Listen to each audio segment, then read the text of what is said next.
اسی لیے زمین سے مختلف قسم کے نباتات پیدا ہوتے ہیں، مختلف قسم کے غلے زمین سے نکلتے ہیں، کیونکہ وہ اپنے اندر پانی کو جذب کرنے کی صلاحیت رکھتی ہے۔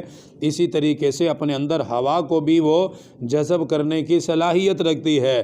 فرمایا کہ چلو زمین تو ہے ہی نرم، اس کے اندر تو مسام ہے، اس کے اندر تو چیزیں داخل ہو جاتی ہیں، اس سے بھی یہ سخت ہو جائے، پتھر بن جائے جس کے اندر کوئی چیز نہیں داخل ہوتی، لوہا بن جائے کہ جس کے اندر کوئی چیز نہیں جاتی، اگر یہ اتنے سخت بھی ہو جائیں تو اللہ تعالیٰ انہیں دوبارہ پھر پیدا کرنے پر بھی قادر ہے۔ پھر اگلی بات ارشاد فرمائی کہ آپ جب ان کو یہ کہیں گے کہ جس پروردگار نے تمہیں پہلی مرتبہ پیدا کیا وہ تمہیں دوسری مرتبہ بھی پیدا کر سکتا ہے، تو یہ اپنی گردن ہلائیں گے بطور مذاق کے۔ بعض مرتبہ انسان گردن ہلاتا ہے، ہاں کرتا ہے، لیکن اس کی وہ صورت مذاق کی ہوتی ہے، استہزاء کی ہوتی ہے۔ فرمایا مذاق میں اپنی گردنیں ہلائیں گے، پھر گردن ہلا کر تکبرانہ انداز میں اگلا سوال پھر یہ کریں گے، اچھا چلو ٹھیک ہے ہم مرنے کے بعد اٹھیں گے، اب یہ بتائیے کہ ہمیں اٹھایا کب جائے گا۔ پھر اگلا ان کا سوال یہ ہوگا کہ ہمیں زندہ مرنے کے بعد چلو ہمیں زندہ تو کریں گے، ہمیں زندہ کب کیا جائے گا، کب ہمیں دوبارہ زندہ کر کے اٹھایا جائے گا۔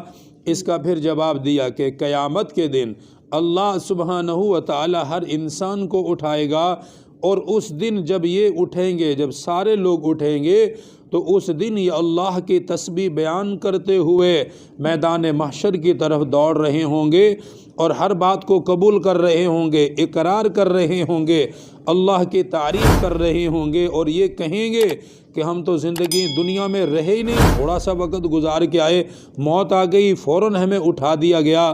تو اللہ سبحانہ و تعالی قیامت کے دن انسان کو زندہ کر کے اس سے اس کے اعمال کا حساب و کتاب لیں گے۔ اس لیے کہا جاتا ہے اپنی زندگی کو بیکار نہ سمجھو، اپنی زندگی کو فضول نہ سمجھو کہ بس مر گئے اور ختم ہو گئے، ایسا نہیں ہے۔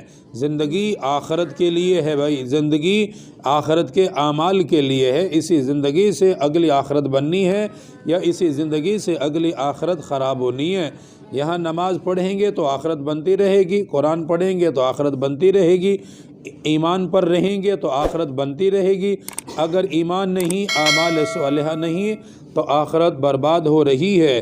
یہ تو کافروں کی سوچ تھی کہ بس زندگی ہے یہیں کھا لو پی لو مستیاں کر لو، انہیں آخرت کی فکر نہیں ہوتی، جبکہ مسلمان کا ہمارا ایمان تو ہے کہ ہم مرنے کے بعد زندہ ہوں گے، اور ہر مسلمان یہ مانتا ہے، لیکن کام اور زندگی ویسے ہی گزار رہا ہے جیسے وہ لوگ گزارتے تھے جو آخرت پر یقین ہی نہیں رکھتے تھے۔ چلو ان کی تو بات سمجھ آتی ہے کہ وہ اس لیے جانوروں کی طرح من چاہی زندگی گزارتے تھے کہ وہ مرنے کے بعد کی زندگی کا یقین نہیں رکھتے تھے، لیکن مسلمان تو یقین رکھتا ہے کہ مرنے کے بعد زندہ ہونا ہے، پھر بھی یہ کتنی غفلت میں ہے۔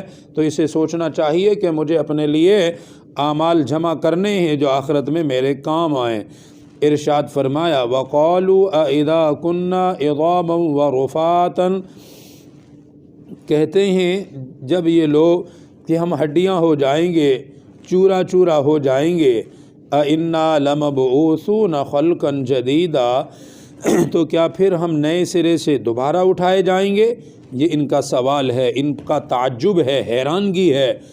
پھر اللہ سبحانہ و تعالی نے فرمایا، دیکھیے قُلْ كُونُوا حِجَارَةً أَوْ حَدِيدًا، اے میرے پیغمبر آپ ان کو فرما دیجئے کہ اگر تم پتھر ہو جاؤ یا لوہا ہو جاؤ، او خلق مما یکبر فی صدورکم، یا جو تمہارے دل میں آئے اس سے بھی کوئی سخت چیز، تو وہ ہو جاؤ، جو لوہے اور پتھر سے بھی زیادہ سخت چیز تمہارے نزدیک ہو وہ بن جاؤ۔ پہلی بات تو بن ہی نہیں سکتا، یہ ڈانٹ ڈپٹ کے لیے ہے کہ اگر وہ بھی بن جاؤ تو اللہ تعالیٰ تمہیں دوبارہ زندہ کر سکتا ہے۔ فرمایا فَسَيَقُولُونَ مَن يُعِيدُنَا، جب آپ ان کو کہیں گے کہ تم جو بھی بن جاؤ اللہ تمہیں اٹھائے گا، فَسَيَقُولُونَ مَن يُعِيدُنَا، پھر اگلی بات یہ کہیں گے کہ اچھا ہمیں دوبارہ اٹھائے گا کون اٹھا کر لائے گا؟ فرمایا قُلِ الَّذِي فَطَرَكُمْ أَوَّلَ مَرَّةٍ، آپ ان کو فرما دیجئے کہ وہی اللہ تمہیں اٹھائے گا جس نے پہلی مرتبہ تمہیں پیدا کیا ہے۔ جب آپ ان کو یہ بات کہیں گے تو ان کی حالت ایسی ہوگی فَسَيُنْغِزُونَ إِلَيْكَ رُؤُوسَهُمْ، تو پھر یہ اپنا سر ہلائیں گے آپ کی طرف۔ یہ سر ہلانا بھی ان کا مذاق کی وجہ سے ہوگا۔ پھر اگلی بات کہیں گے وَيَقُولُونَ مَتَىٰ هُوَ، اچھا یہ کب ہوگا یہ کام، ہم کب اٹھائے جائیں گے؟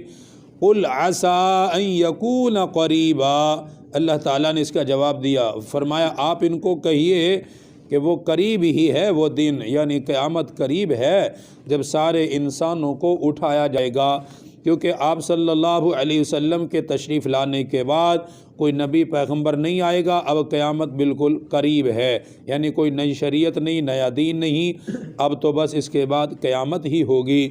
فرمایا یوم یدعوکم، جس دن ان کو بلایا جائے گا، قیامت کے دن اٹھا کر ان کو کہا جائے گا حاضر ہو جاؤ، فَتَسْتَجِيبُونَ بِحَمْدِهِ، تو یہ چلے آئیں گے اپنے رب کی تعریف کرتے ہوئے۔ جب جنت دیکھ رہے ہیں، جہنم دیکھ رہے ہیں، سارا کچھ دیکھ رہے ہیں، اب اللہ کی تعریف کریں گے۔ وَتَظُنُّونَ إِن لَبِثْتُمْ إِلَّا قَلِيلًا، اور اٹکلے ماریں گے، گمان کریں گے کہ زندگی میں تو ہم تھوڑا سا وقت گزار کے آئے ہیں، ایسا لگا کہ تھوڑی سی دیر رہے، موت آ گئی اور فوراً پھر اٹھا دیے گئے، وہاں ان کو ایسا لگے گا۔ اللہ تعالیٰ دین کی صحیح سمجھ نصیب فرمائے۔ الحمدللہ رب العالمین، والصلاة والسلام علی سید الانبیاء والمرسلین۔ ربنا آتنا فی الدنیا حسنہ وفی الآخرۃ حسنہ وقنا عذاب النار وقنا عذاب القبر وقنا عذاب الحشر وقنا عذاب المیزان۔ رب اغفر وارحم وانت خیر الراحمین، وصلی اللہ تعالی علی رسول خیر خلقہ محمد۔